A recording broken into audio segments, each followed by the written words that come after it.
Long before she was CEO, Janelle Morgan, the woman Forbes would one day call the quiet storm of Silicon Valley, she was just Janelle. No title, no money, no promise. Just a skinny little girl with wild braids, thick glasses, and an attitude sharpened by the streets of Southside Chicago. Her world was one of sirens at night and silence in the fridge. Her mother, Denise, worked 2 jobs, cleaning offices by day, waiting tables at night. She would come home with tired feet and aching back, but never once with a broken spirit. "Baby girl," she used to say, brushing Janelle's hair before school, "they'll see your skin before they see your mind. Make sure you give them a reason to look again." Those words followed Janelle everywhere. Into the crowded school hallways, where teachers often looked past her raised hand. Into the corner store, where the cashier watched her more than the shelves. Into the world that told her, without saying it, that success had a color, and it wasn't hers. But Janelle was a storm, building slowly. At age 12, she hacked a broken desktop computer she found near the dumpster outside her school. With a borrowed library card and a stolen hour of Wi-Fi from the neighbor, she taught herself to code. By 15, she had built a simple therapy chatbot to help her mom talk through the grief of losing her sister to drugs. That same year, she was invited to a local youth tech conference, and won. She didn't celebrate. She didn't even smile when they gave her the oversized check. She just looked at her mom in the back of the room, Denise, still in her waitress apron, clapping with tearful eyes, and mouthed, "We're going to be okay." But success didn't come easy. At Stanford, she was the diversity scholarship girl. People questioned how she got there. Professors praised her poise, but rarely her code. When she pitched her idea for Serenity Tech, a mental wellness platform driven by AI, investors said it sounded noble, which was code for not profitable. They called her too soft for tech and too smart for therapy. Still, she built. She worked out of cafes, libraries, subway stations, anywhere with a socket and free Wi-Fi. She coded through grief, through exhaustion, through the cold winter nights when her heat got cut off because she missed rent. She learned to pitch with a calm fire in her voice. She wore white blazers to investor meetings because she knew it made people look twice. And eventually, they did. By 31, Serenity Tech had become a rising star in the digital health world, landing partnerships with hospitals and schools across the country. But even then, even with millions in the bank and thousands of lives impacted, Janelle knew the battle wasn't over. Not when rooms still went silent when she walked in. Not when people assumed the man next to her was the CEO. Still, she didn't fight for revenge. She fought for space, for respect, for her mother, for every little black girl with a brilliant mind and a world trying to dim it. So when she booked the reservation at Silver Pines Resort, a 5-star sanctuary nestled in the Colorado mountains, she didn't expect red carpet treatment. But she didn't expect the door to be slammed in her face either. That part of the story hadn't happened yet. But it was coming. And when it did, Janelle Morgan would not yell. She would not protest.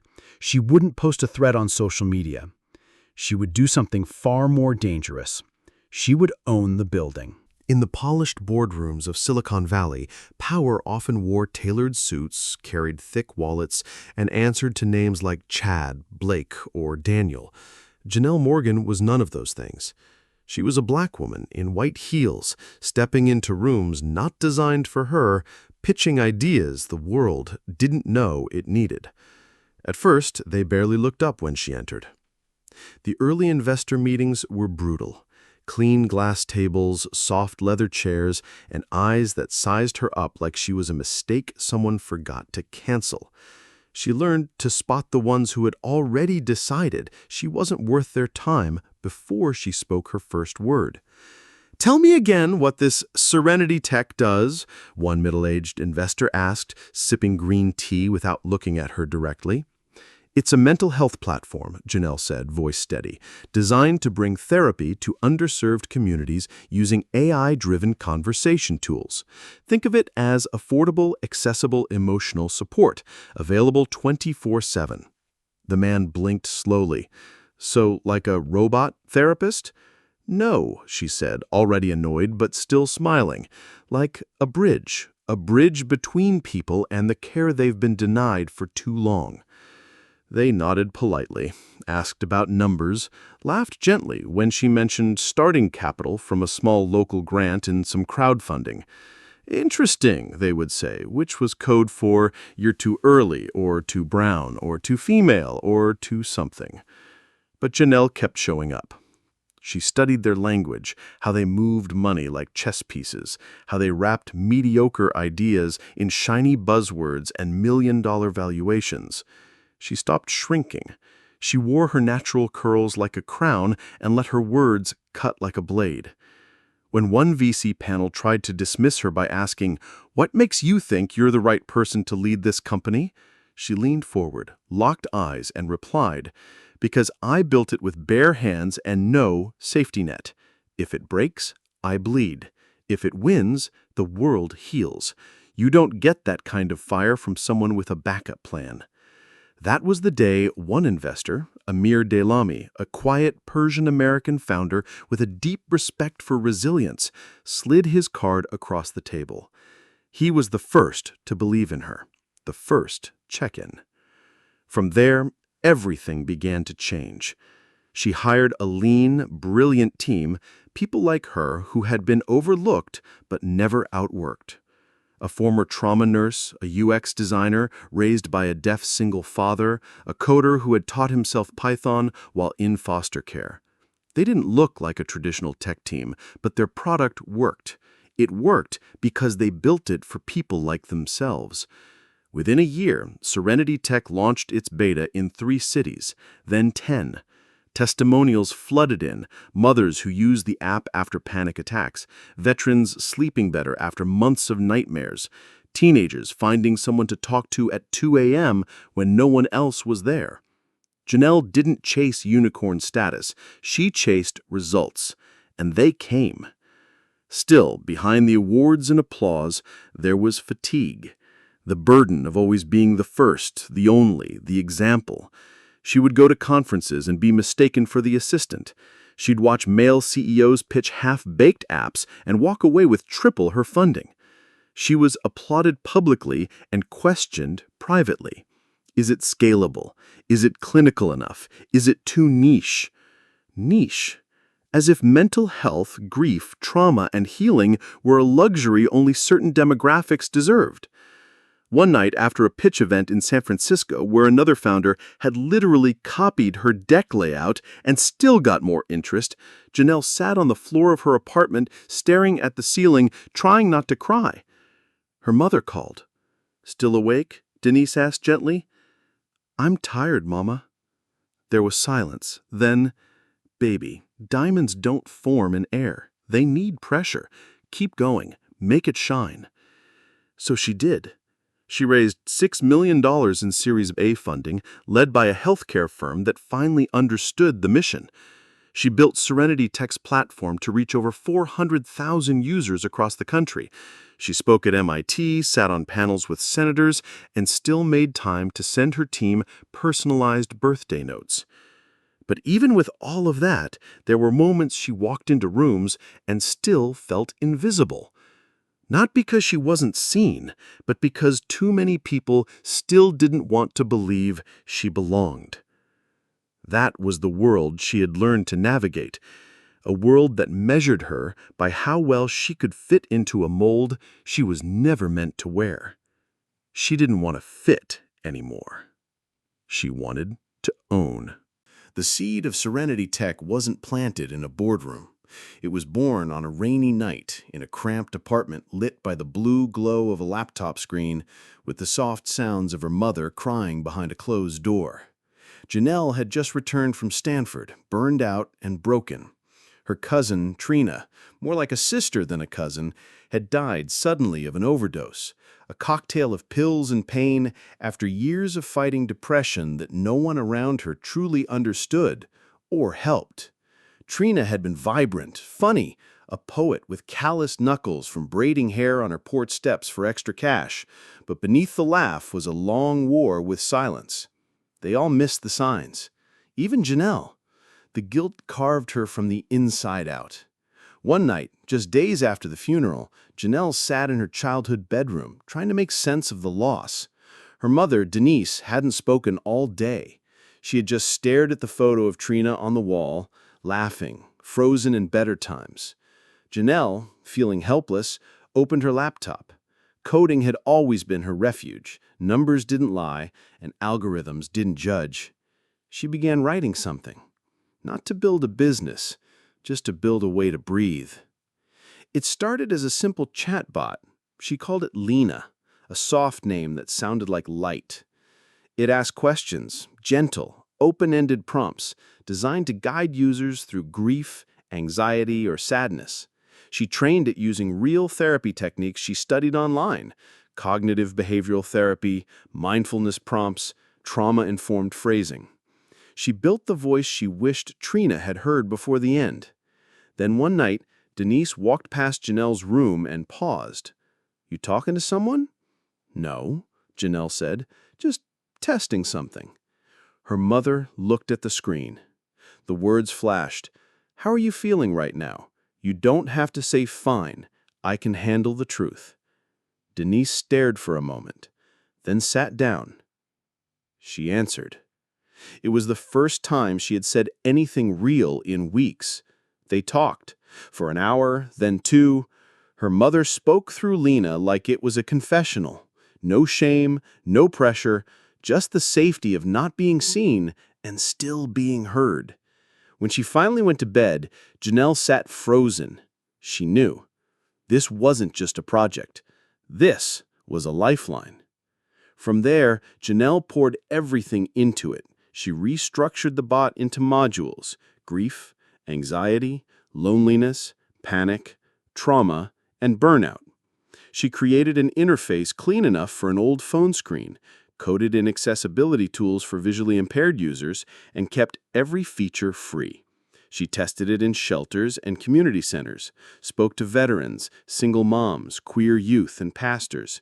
She wrote code during the day, and during the nights she sat in circles with people society had forgotten, listening, learning, adjusting.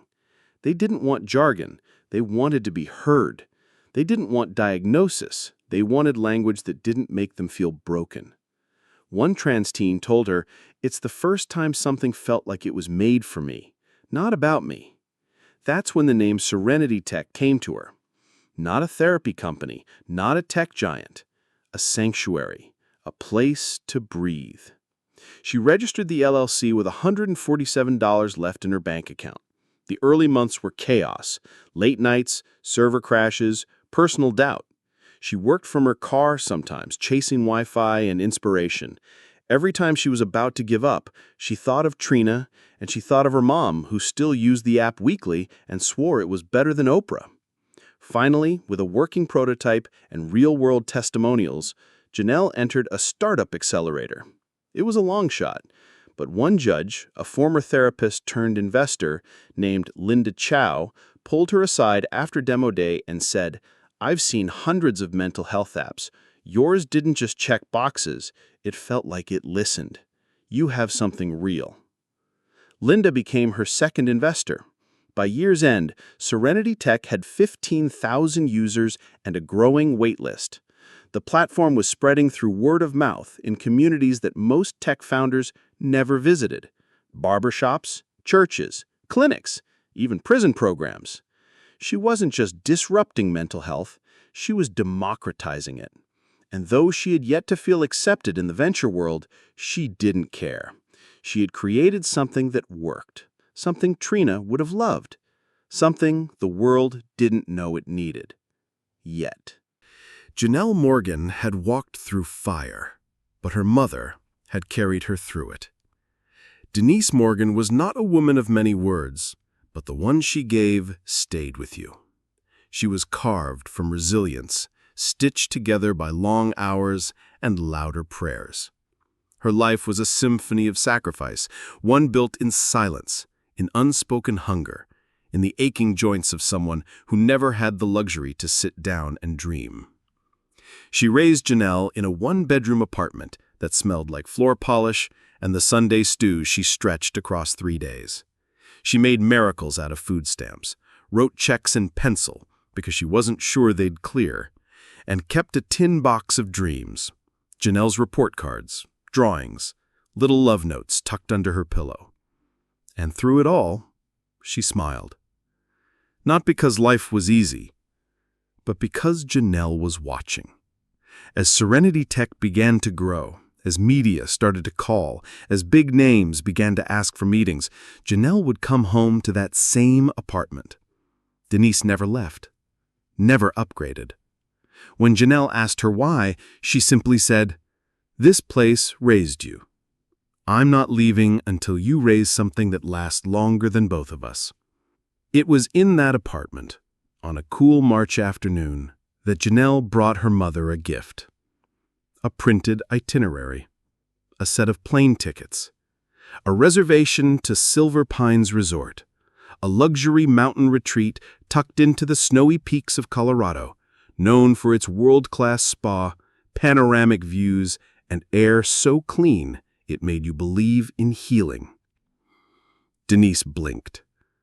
"Is this real?" "It's not a dream," Janelle said, grinning. "It's your birthday, Mama. We're going away.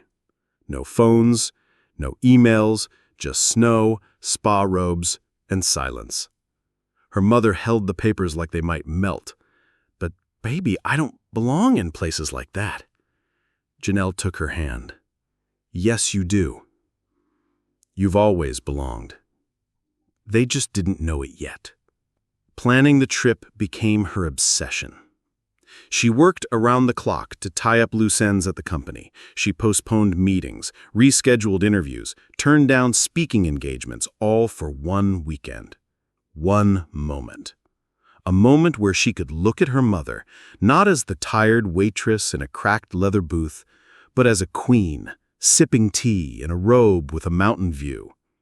She even upgraded the package, added a private suite, arranged for fresh lilies in the room, Denise's favorite, and requested a surprise cake on arrival. For once, it wasn't about the mission. It was about her mother's joy. Denise packed days in advance.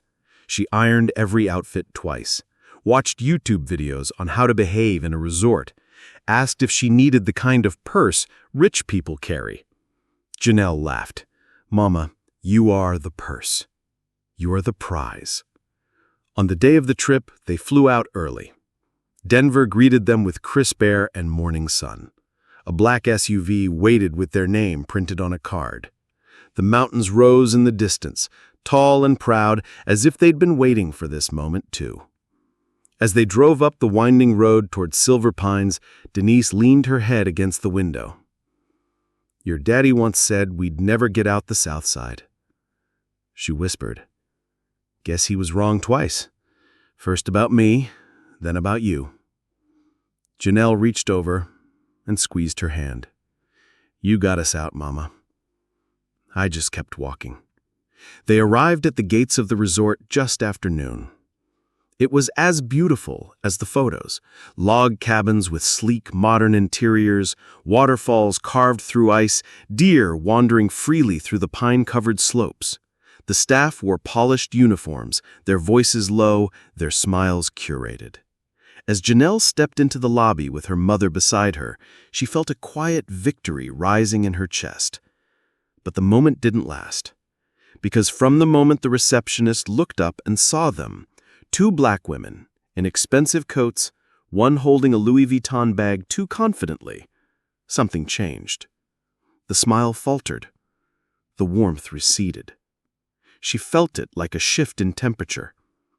Denise noticed too. Her hand tightened slightly around her daughter's. The receptionist cleared her throat. "Can I help you?" Janelle smiled. "Yes, Morgan. 2-night reservation, Serenity package, paid in full." The receptionist typed slowly, looked, then frowned. "One moment, please." A man in a navy blazer appeared, short-cropped hair, clipped voice. The manager. He glanced at them, then at the screen, then back at them. "I'm sorry, but it appears there's been an issue with your reservation." "What kind of issue?" Janelle asked. He shifted. "It's just, we have a certain clientele, and sometimes—" Janelle's voice dropped, calm but cold. "Sometimes what?" He didn't answer. Her mother reached for her arm. "Baby, it's okay. We can find another place." "No," Janelle said quietly. "We won't." But after a few more minutes of vague answers and forced apologies, it became clear. They were not welcome. Not here. Not in this sanctuary carved for a certain type. Janelle stood silently for a long moment. Then she picked up the suitcase, took her mother's hand, and walked out. Not a word, not a scene. Just silence. Denise looked at her, unsure. "Are you okay?" Janelle smiled faintly. "Not hurt, not surprised, just resolved." "Yeah, I'm just thinking." "About what?" "About buying a mountain." It wasn't just the denial that stung. It was the way they did it. Calculated, quiet, polished like marble, but just as cold. Silver Pines didn't raise its voice. It didn't have to.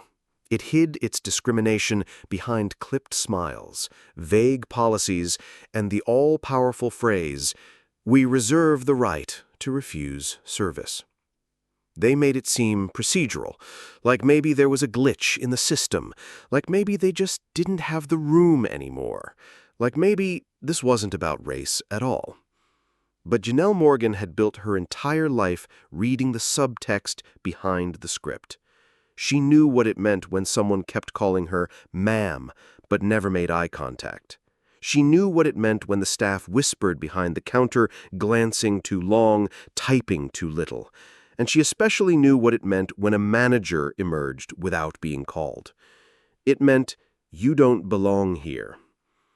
As the town car pulled away from the icy entrance, Janelle's mother sat in silence beside her. She didn't cry. She didn't ask questions. She just stared out the window, watching the pristine snow-capped peaks vanish in the rearview mirror. Finally, she spoke. "I should have worn something else." Janelle turned sharply. "What?" "I looked out of place. They could probably tell we weren't like their usual guests." "Mama," Janelle's voice caught, then steadied. "You wore pearls. Your coat costs more than their monthly paycheck. And even if you came in sweats, they should have opened that damn door." Denise didn't respond. Not because she disagreed, but because she knew what her daughter was really fighting. Not the resort, but the ghost of every closed door that came before it. Back at the hotel in Denver, Janelle stared at the ceiling of a modest suite while her mother slept in the room next door. Her phone buzzed with emails, investors, interviews, press inquiries. Her team was finalizing a new partnership with a chain of public schools. Serenity Tech was on the verge of explosive national reach, but all she could think about was the receptionist's face, and the way the manager said "a certain clientele" like it was just business. They didn't raise their voice. They didn't insult her outright. No one used a slur. That's what made it worse. It was clean discrimination. The kind that doesn't leave bruises. The kind you can't photograph. The kind that slips through the cracks of lawsuits and accountability because it's designed to look polite. It was the kind of racism that smiled while it cut. And Janelle knew something in her had shifted. This wasn't just about her mother's birthday anymore. This was about legacy. The next morning, Janelle walked to a quiet cafe and opened her laptop. She didn't scroll social media. She didn't write a Yelp review. She didn't tweet. Instead, she opened a spreadsheet, a blank one. At the top, she typed in bold, "Silver Pines Acquisition, Phase 1." Then, cell by cell, she began to build a plan. It started with research, ownership structure, current valuation, debt status, partner companies. Then she mapped the resort's investor relations, reviewed property taxes, checked local zoning laws. She noted which firms handled their financing. She flagged every executive's name, LinkedIn profile, and press quote. She made phone calls, quiet ones, not angry ones, strategic ones. She wasn't going to protest the resort. She was going to purchase it. Later that week, she spoke at a tech conference in New York. She delivered a flawless keynote on human-first AI and received a standing ovation. Reporters rushed her afterward, asking about Serenity Tech's growth, her future plans, and whether she'd consider going public. She smiled. "We're building something bigger than an app," she said. "We're building spaces, digital and physical, where people feel seen." It was the first time she hinted at it, a physical space, a sanctuary. One where no mother would be turned away, one where the word welcome wasn't just branding, it was policy. In the months that followed, she worked in silence. Serenity Tech expanded, and with each new round of funding, she carved out a portion of capital hidden, reserved, for a special investment. Her inner circle knew, but they didn't ask. They trusted her. She traveled to Colorado again, quietly, this time as someone with a private jet and an alias. She met with developers, with lawyers, with bankers. Silver Pines was not as untouchable as it appeared. The resort had been losing money for 3 years, a pending lawsuit from a former employee, declining occupancy, a fractured leadership team. Its foundation was crumbling under the weight of its own arrogance. Janelle didn't smile when she saw the documents. She simply whispered to herself, "God don't sleep." One night back in Chicago, she brought her mother to dinner. They sat at their favorite soul food spot, a little restaurant with squeaky booths and sweet tea that tasted like childhood. Denise had no idea what her daughter had been planning. She just knew something had changed. "You seem focused," she said. "I am," I replied. "You plotting something?" I sipped my tea. "Not plotting, just preparing." "For what?" "For a future where nobody like you ever gets turned away again." Some people build empires with noise. Janelle Morgan preferred silence. In the same way she had built Serenity Tech, not with flash, but with precision, she now moved through the world with intention, not spectacle. She didn't need applause. She needed leverage. And Silver Pines was giving it to her. Every week, she peeled back another layer of the resort's weaknesses, their outdated marketing strategy, their over-reliance on high-income guests with shrinking loyalty. Their social media presence was sterile, untouched by any real community engagement. They weren't just exclusive, they were irrelevant to the future. Janelle saw what no one else saw. Silver Pines wasn't elite, it was vulnerable, and she was going to catch it in freefall.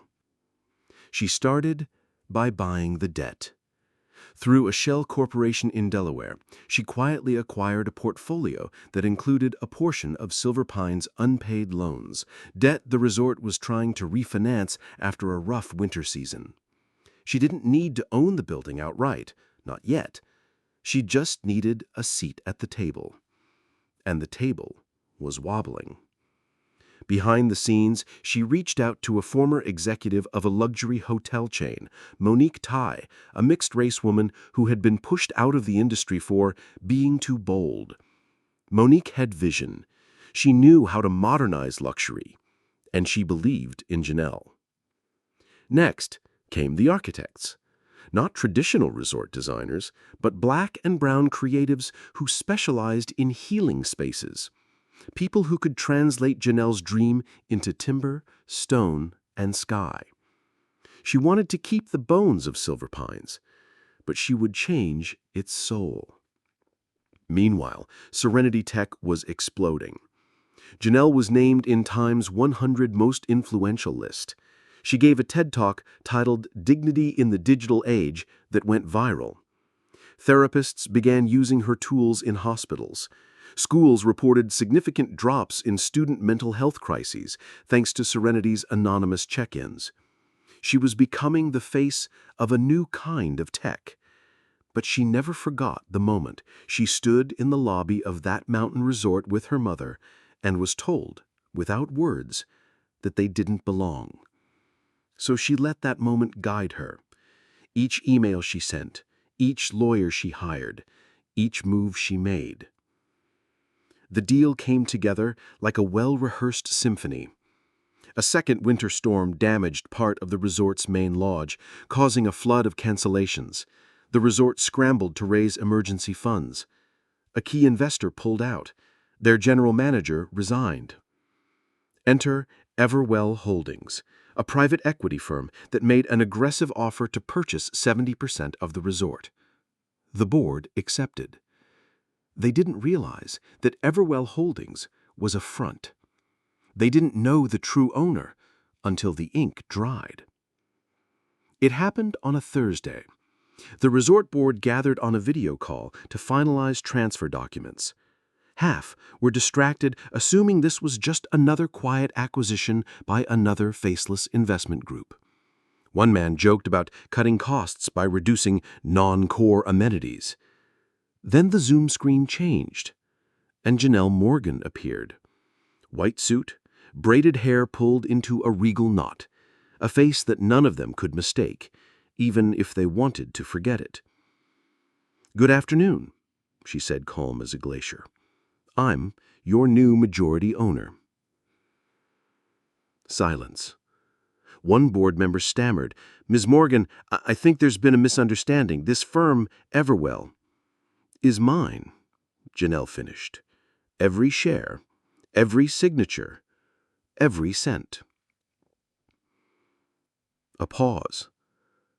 Then, "May I ask why?" She leaned in. "Because last winter my mother and I stood in your lobby. We had a reservation. We had the money. But what we didn't have was the right color for you to consider us guests. So I've decided to become your boss instead." She didn't yell. She didn't threaten. She simply smiled. The way storms smile when they gather on the horizon. Silent, steady, and absolutely unstoppable.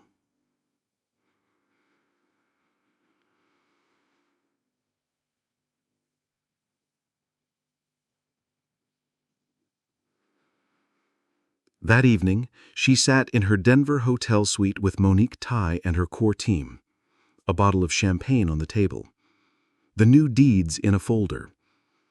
Denise was in the next room, reading, still unaware. Janelle stared out the window at the distant mountains. The same mountains that once told her no. Now they belonged to her. But her goal wasn't revenge. It was reinvention. The media didn't know what to make of it. 1 week after the acquisition, headlines buzzed across financial sites and lifestyle blogs alike. Black Tech CEO acquires historic mountain resort in surprise deal. Serenity Tech founder expands into hospitality. Who is Janelle Morgan and why did she just buy Silver Pines? The public tried to paint it as a bold diversification play, a new frontier for a tech maven, a celebrity power move. They missed the truth entirely. This wasn't about brand synergy. It was about correction. Janelle ignored the speculation. She let the world guess while she moved in silence. The first thing she did was send a memo to the remaining staff at Silver Pines. "No one is losing their job unless you gave me a reason to." It wasn't meant to scare. It was meant to be honest. She didn't come to gut the place. She came to clean its heart. Her legal team quietly requested the personnel files of the front desk manager and the receptionist who had turned her away months ago. She didn't say what she planned to do with them. Not yet. Instead, she focused on rebuilding. She walked the property herself, not with a team of assistants, but with a notebook in one hand and snow boots on her feet. She touched the wooden beams, smelled the cedar in the spa, stood in the empty ballroom where weddings had once played out in pastel luxury. She wasn't interested in luxury that excluded. She wanted belonging. She met the kitchen staff, the housekeepers, groundskeepers. She asked names, shook hands, listened more than she spoke. She said, "Tell me what works, and tell me what doesn't." They told her everything. Broken equipment, unequal pay, guests who treated them like furniture, management who blamed them for everything and credited them for nothing. Janelle took notes. Then she looked each of them in the eyes and said, "You're not invisible anymore. Not on my mountain." The former management had left behind a culture of fear and performance. Janelle replaced it with a culture of ownership. Everyone would have a stake, not just metaphorically. She created the Serenity Share program, offering partial profit sharing to long-term staff. If the resort succeeded, so did the people who made it run. She replaced old slogans like exclusivity refined with new ones. A place for all who breathe. Luxury doesn't mean limits. Come as you are, stay as you heal. The transformation wasn't just internal. She called Monique Chai and her design team to draft blueprints for a massive remodel. Gone were the heavy colonial interiors. In came warm, natural textures inspired by Black and Indigenous design aesthetics. Earth tones, handcrafted wood, sacred geometry. Meditation decks would face sunrise, a wellness library curated by Black and brown mental health experts. Private cabins named after historical figures who had been denied their place in history. Langston, Maya, James, Audrey, Harriet. Every name was a reminder. This resort wasn't just a destination anymore. It was a statement. And yet, even as she rebuilt the mountain stone by stone, Janelle said nothing publicly. No press release, no revenge speech. She declined every interview. When asked by a journalist why she had bought Silver Pines, she simply replied, "I was in the neighborhood." But her silence didn't mean indifference. It meant focus. Privately, she called Denise one afternoon from the edge of the resort's west trail. The snow had begun to melt, and the pine trees stretched toward the sky like they had something to say. "Mama," she said, smiling. Denise chuckled. "Where are you calling from now, Ms. Big Time?" "I'm standing on the mountain." "The same one?" "The same exact one." A pause. "And how does it feel?" Janelle looked out across the land. The very place that had once told her no, now bore her fingerprints in every corner. Like I rewrote the ending. They said nothing at first. The former owners of Silver Pines assumed Janelle Morgan would gloat, that she'd hold a press conference, call them out by name, maybe even stage a walkthrough of the lobby where it all happened. But she didn't. She didn't feed the fire. She lit her own. Instead of speaking to the press, she let the resort speak for itself. Soft announcements trickled into the world, but not through traditional media. No big splashy ad campaign, no celebrity endorsements. Just whispers on platforms that mattered most to the people Janelle built for. Black wellness forums, Indigenous-owned travel blogs, queer inclusive wellness groups, and therapy communities. One by one, the whispers became conversations. "Did you hear about that resort in Colorado? The one owned by that Black tech CEO? Apparently, they're rebranding as a sanctuary for healing, not just luxury. Their staff profit share, and they named the cabins after historical figures. Wait, Is this real? Yes. Very real. And very intentional. The first official message came not in a press release, but in a poem, posted on Serenity Tech's homepage and shared across all company accounts. It was titled, "For the Ones Who Were Turned Away." We made the journey, we made the plans, we brought our joy in open hands, and still the door stayed shut, and still we carried on, we climbed the hill. This space, this soil, once cold and proud, now whispers soft, now sings out loud. Not vengeance here, but sacred claim. A mountain speaks, it knows our name. Signed simply, J.M. It wasn't loud. It was seismic. Within hours it went viral. Black artists, thinkers, and community leaders shared it with captions like, "This is how you reclaim land." Indigenous writers called it ancestral work. White allies called it a masterclass in grace. Silver Pines was renamed that same week. Sanctuary Pines. New signage was carved by hand by a local Navajo artist. The grand opening would be a retreat, not a gala. A week of quiet restoration for single mothers, essential workers, and trauma counselors who had carried others through storms but had nowhere to rest themselves. The invite list was curated not by celebrity, but by service. Still, some people wanted answers. Why not go public? Why not expose the old owners? Why not sue?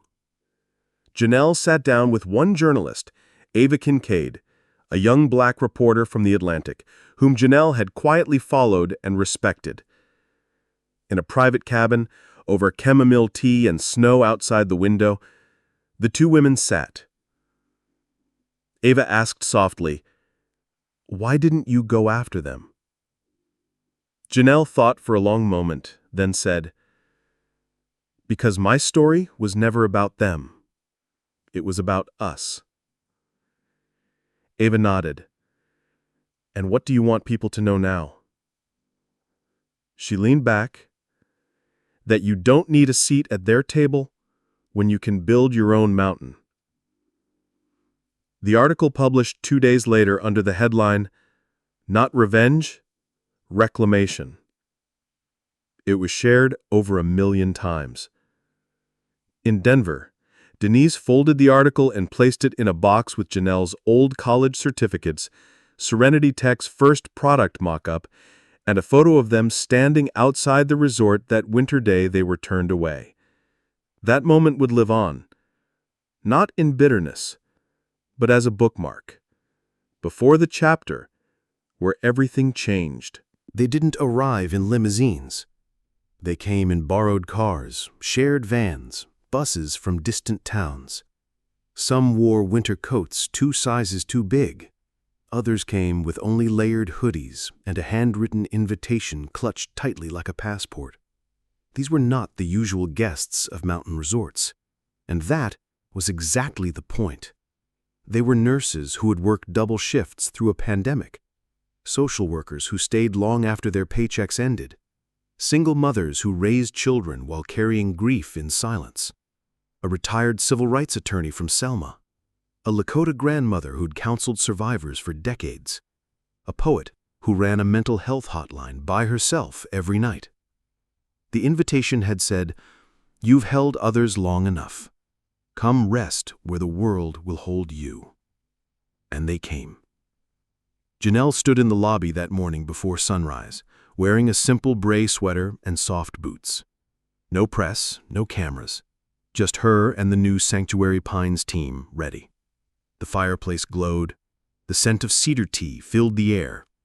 Music played softly, an instrumental arrangement of Nina Simone's Feeling Good. The staff stood in 2 quiet lines. Chefs, groundskeepers, therapists, front desk workers, every hand once invisible, now extended in welcome. At 6:03 a.m., the first van pulled in. She was a black woman in her 60s, with short silver hair and a scarf that looked handmade.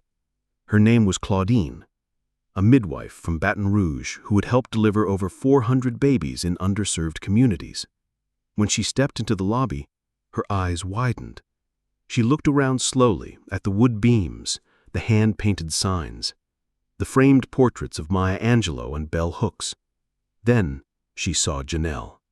She didn't know who she was, but she walked over, gently touched her hand, and whispered, "I don't know why you did all this, but thank you." Janelle smiled and said, "I did it for you." More guests followed. A father and daughter from Detroit. He had lost his wife to COVID and was still learning how to braid his child's hair. A queer couple from Mississippi who had been turned away from 4 honeymoon resorts. A woman from the Bronx who led grief circles for mothers of murdered sons. They arrived with stories written on their faces, pain in their shoulders, hope tucked in their suitcases. Each guest received a welcome packet, not filled with brochures, but with a handwritten letter from Janelle, a map of the sanctuary trails named after Black and Indigenous activists, a journal with the words, "This space honors your healing," engraved on the cover. There were no spa upsells, no mandatory activities, just choice. You could spend all day in the silence room, where natural light filtered through stained glass shaped like ancestral constellations, or book a session with a trauma-informed therapist, or join the fire circle after dusk, where you didn't have to speak, but if you did, you would be heard. That night, Janelle walked the halls alone. She passed doors slightly ajar, letting out the soft hum of jazz, the murmurs of bedtime stories, the sound of a woman laughing from deep in her chest for the first time in months. Outside, snow fell again, soft and slow. And for a moment, Janelle paused at the front desk. Where they once told her you don't belong here, now stood a young Black receptionist named Ray, offering cocoa to a guest with tired eyes. Janelle closed her eyes. This is what reclamation looked like.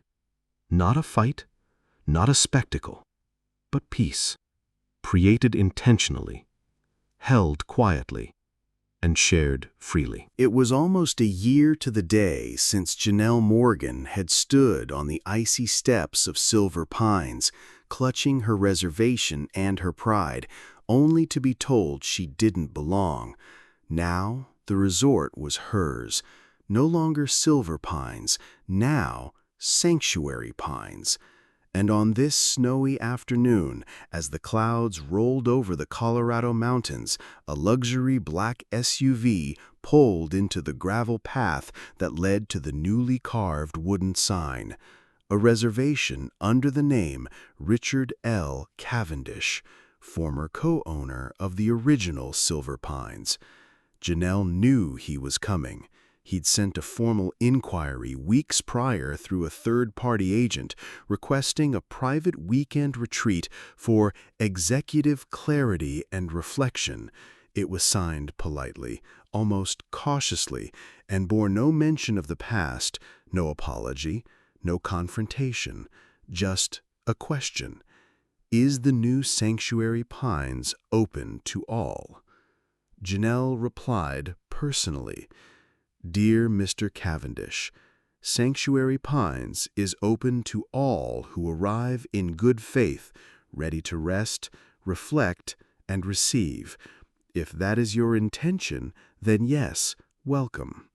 No signature, just the resort's name and its new motto, "A place for those who've been turned away." He stepped out of the SUV slowly, gray hair neat, posture stiff as ever. Behind him trailed his wife, once a face that had scanned Janelle up and down like an intruder. Now she walked more slowly, a bit less sure. They approached the front desk. Ray greeted them with the same warmth she gave everyone else. "Welcome to Sanctuary Pines," she said, handing over a key card and a handmade welcome pouch. "Your suite is ready. If you need anything, just ask." Cavendish glanced around. Gone were the glitzy hunter paintings, the mounted trophies, the golden deer heads. In their place, framed poetry, soft woven tapestries and portraits of Audre Lorde, Bessie Coleman, and Sitting Bull. It was elegant.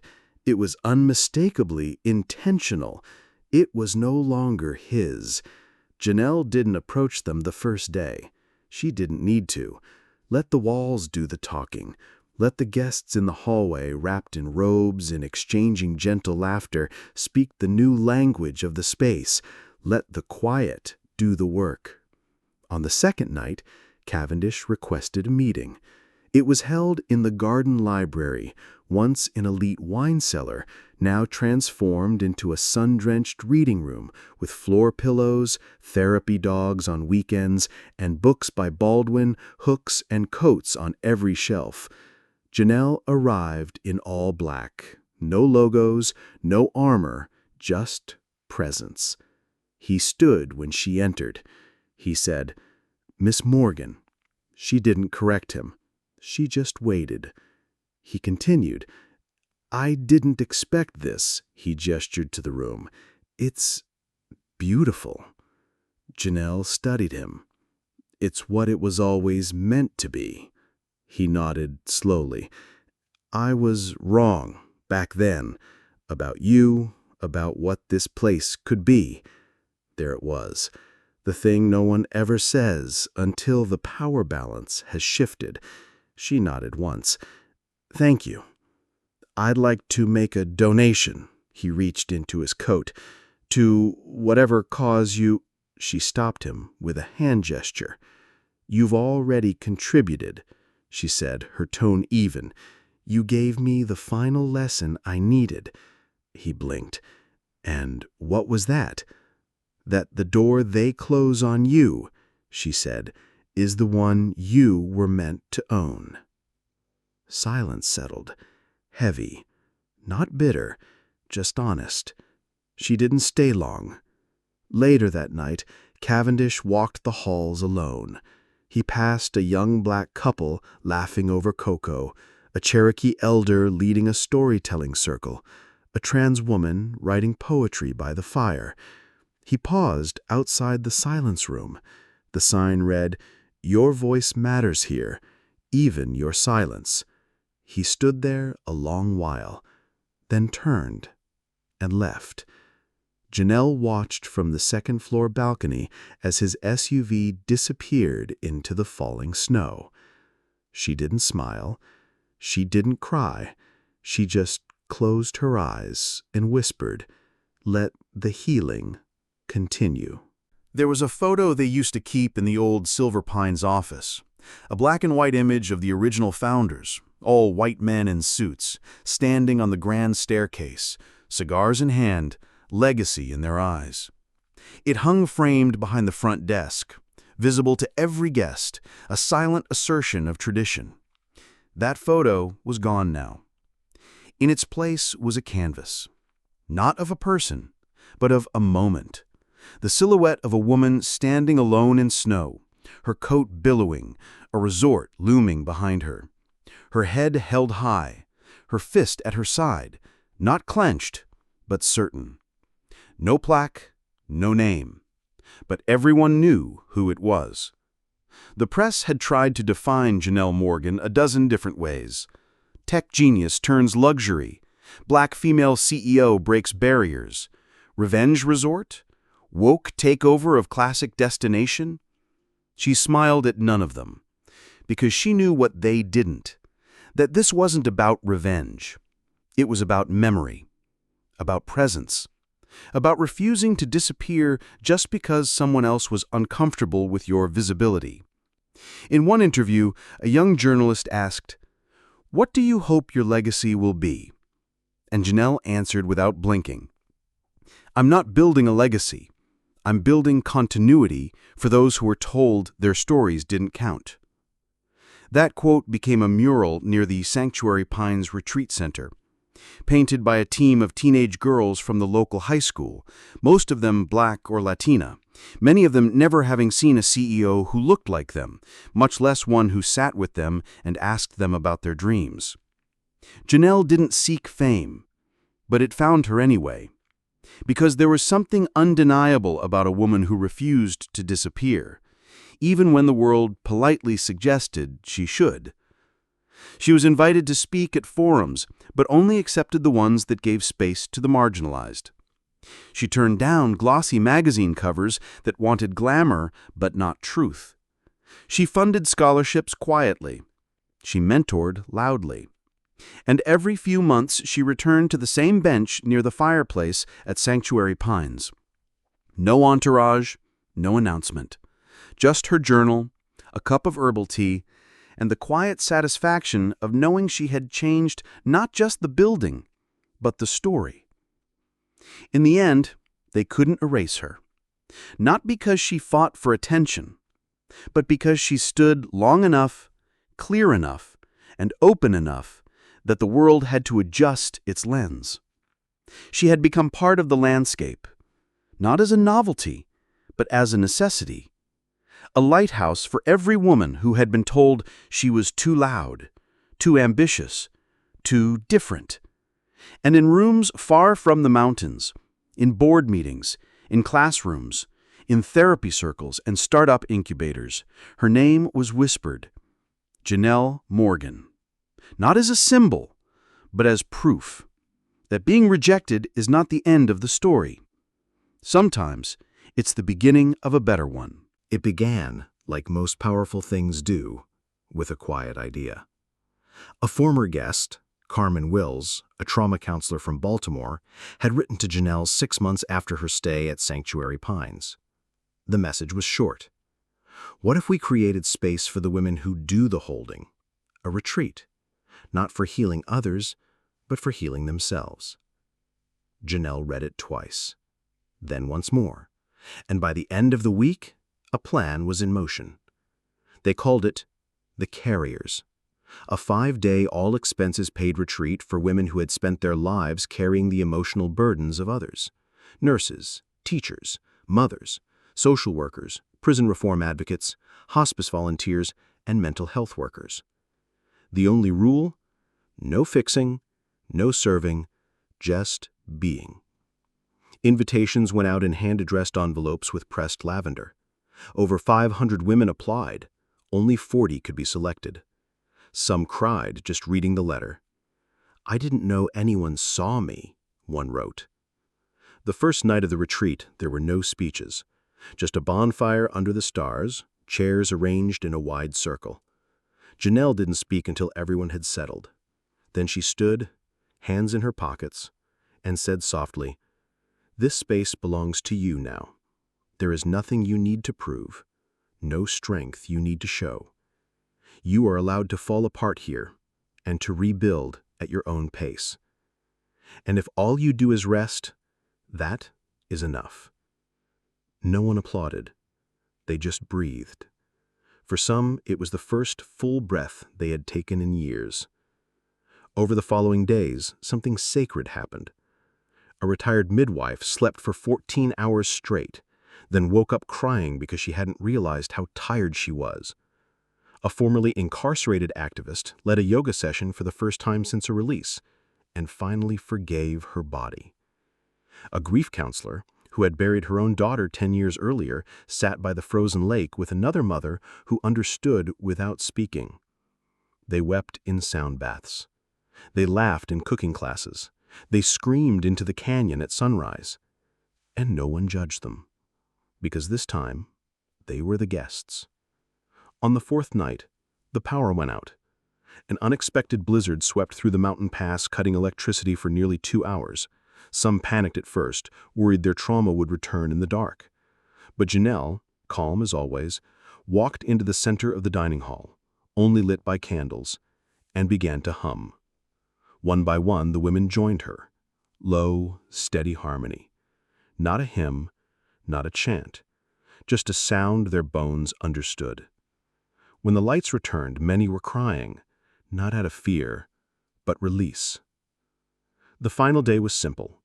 Each woman was invited to place one item, small or symbolic, into a wooden box marked, "No longer mine to carry."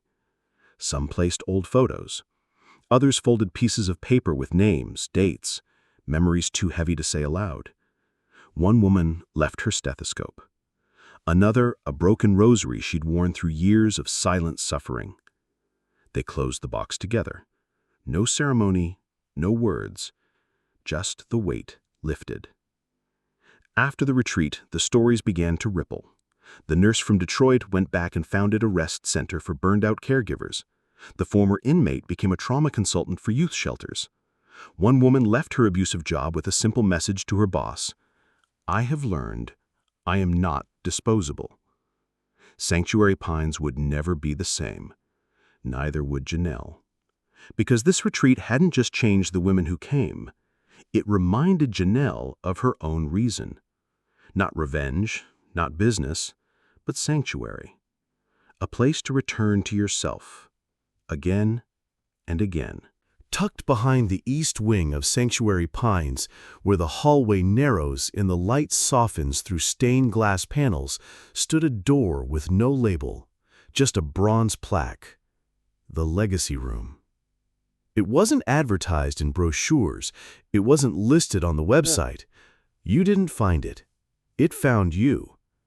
The room had no windows, yet always felt sunlit. The air held the scent of cedar wood and old books. Inside, silence, thick, living, protective. At its center stood a long, low table carved from reclaimed birch.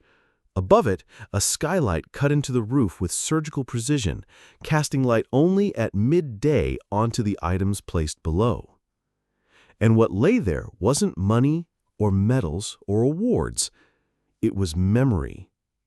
There was a pair of worn ballet shoes, once belonging to a black ballerina who'd been denied entrance to Juilliard because of her skin. Next to them, a faded name badge from a supermarket cashier who'd worked 42 years and raised 6 grandchildren alone.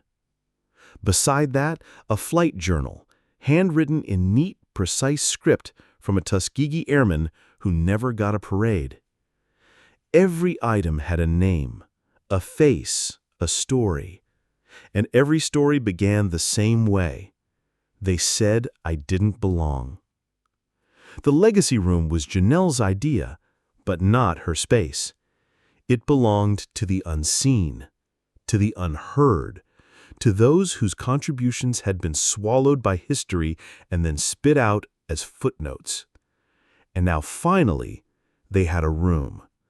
Not to explain themselves, but to be acknowledged fully, quietly, truthfully. One afternoon, a teenage guest wandered in by accident. She had come with her grandmother, a retired seamstress who'd sewn civil rights banners in the 60s.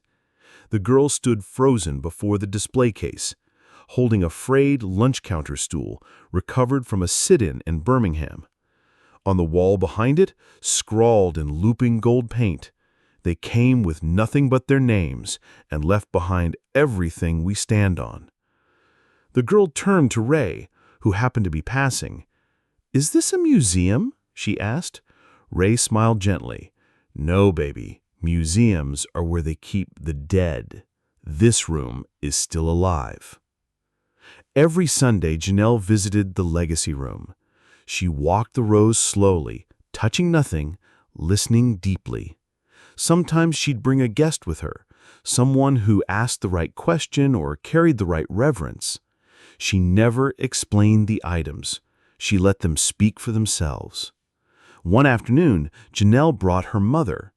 Now walking with a cane, but still sharp as ever, her mother looked around the room for a long time before turning to her daughter. And in a soft, reverent voice, she said, "You made them visible." Janelle shook her head. "No," she whispered, "they always were. I just built a room where no one could look away." The Legacy Room became more than a space. It became a movement. Other places began asking how to create one: schools, libraries, even hospitals.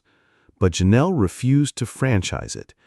She said, "Legacy isn't something you copy, it's something you honor." So she published the blueprint instead: free, open source, public. The last line read, "Tell your stories. Build your room." At Sanctuary Pines, the door remains open. People leave notes, offerings, objects, not to be displayed, but to be heard. Sometimes all a legacy needs is a place to rest, and someone to say, "I see you, still standing." The envelope was cream-colored, thick, and edged in gold foil. Impossibly elegant, the kind of stationery that whispered power. It arrived on a Tuesday morning, hand-delivered to the front desk by a uniformed courier who refused to say more than, "For Ms. Janelle Morgan," directly. Ray raised an eyebrow as she signed for it. There was no return address, just an embossed seal, the intertwined initials S.P. Silver Pines. The name still had gravity, and apparently so did the woman who now signed beneath it, Vivian Ashcroft, chairwoman of the Silver Pines Board of Governors. Janelle didn't open it immediately. She placed it on her desk, sat for a long time, and watched the steam rise from her coffee until it disappeared. When she finally unfolded the letter, she read it once in silence, then again, slower. By the third reading, a smile, small, restrained, thoughtful, began to form. The contents were simple. 2 paragraphs, handwritten in a style that suggested age, class, and a practiced formality. Ms. Morgan, it has come to our attention, through many channels, both public and deeply personal, that your transformation of the property formerly known as Silver Pines has redefined what legacy, hospitality, and stewardship can look like. As the current chairwoman and the granddaughter of one of Silver Pines' founding investors, I offered this letter not as a gesture of reconciliation, but of recognition. You have done something we could not, perhaps something we never would have. You did not simply rebuild a resort, you redefined its purpose, and in doing so, ours. I extend my deepest respect and my gratitude. If there is ever a time you wish to speak, not as adversaries nor successors, but as women navigating inheritance, my door is open. Warmly, Vivian Ashcroft. Janelle stared at the signature, not because it impressed her, but because of what it represented. A woman raised to believe power was inherited, not earned, admitting, however indirectly, that she had been wrong. And, in a world that rarely gave such things, that mattered. Later that evening, Janelle read the letter aloud to Ray and a few staff members. The room was quiet after she finished. Then, Ray, ever blunt, crossed her arms and asked, "So, are you going to write back?" Janelle tilted her head. "No," she said softly. "Not yet." Ray blinked. "Why not?" Janelle looked toward the mountains, where the lights of Sanctuary Pines were beginning to glow like soft lanterns in the dusk. She said, "Because letters are lovely, but change doesn't come in ink. It comes in presence." 2 weeks later, Vivian Ashcroft arrived unannounced at Sanctuary Pines. No press, no escorts, just a 73-year-old woman in a navy wool coat standing at the gate like any other guest. She had booked a 2-night stay under the name V. Hill, using her mother's maiden name, but everyone knew who she was. She was shown to a modest suite. Janelle had personally requested no upgrades, no fanfare. Let the space do the talking. On her second night, Vivian asked for a private conversation. The 2 women sat in the library, surrounded by silence and shelves. "I thought I was preserving something," Vivian began, hands folded neatly in her lap. "But now I see I was guarding a mausoleum." Janelle didn't reply right away. She simply nodded, letting the silence hold. Then she said, calmly, "Some people guard doors. Others build them wide enough for more people to enter." Vivian's eyes glistened. "Do you ever resent us?" she asked quietly. Janelle tilted her head, considering. "No," she said, "but I remember." Vivian left the next morning. She didn't ask for a photo, didn't request a plaque or a story. But as she passed the legacy room on her way out, she paused and dropped something inside the offering box. No one saw what it was, but Janelle, later that night, found a folded handkerchief embroidered with the initials C.H.A. Catherine Harper Ashcroft, Vivian's grandmother. The same woman who had once written in a letter preserved in Silver Pine's archives, "We cater to the refined, the reputable, and those who uphold tradition." Now her name rested in a place that honored those who had challenged tradition. A quiet rewriting of legacy. Not erasure, but evolution. It sat near the entrance of Sanctuary Pines, resting on a table made from the same fallen oak that once stood by the original Silver Pines fountain. Bound in rich mahogany leather, its spine embossed with gold foil, the book looked like something from another era. But inside, it was something entirely new. Gone were the polite one-liners that once filled the old guest book of Silver Pines. "Charming stay. The trout was exquisite. We'll be back next season." In their place, now, stories, testimonies, truth. The first entry was from a single mother from Detroit. "My son and I spent our first vacation here. He saw black chefs, black artists, black excellence, and he saw himself. Thank you for showing him a future." Another came from a retired postal worker in Mississippi. "I couldn't afford to travel when I was younger. Now I've been treated like I matter. For the first time in 74 years. And one, scribbled in messy blue ink and signed only "Cam, age 11, read, "I want to grow up to make a place like this, but with even more dessert." That one made Ray laugh until she snorted.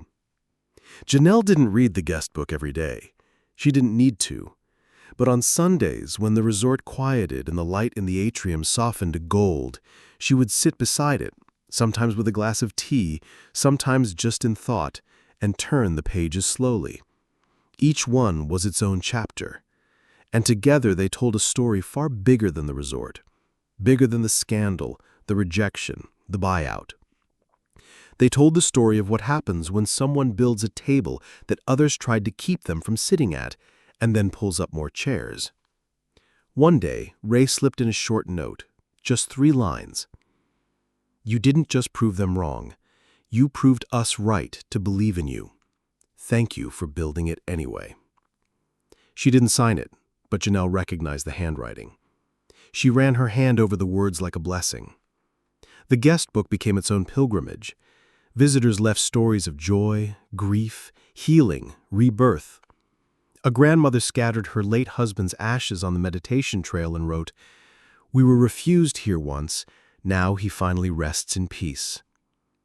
A former Silver Pines employee, now on staff at Sanctuary Pines, left only 3 words, "We are home."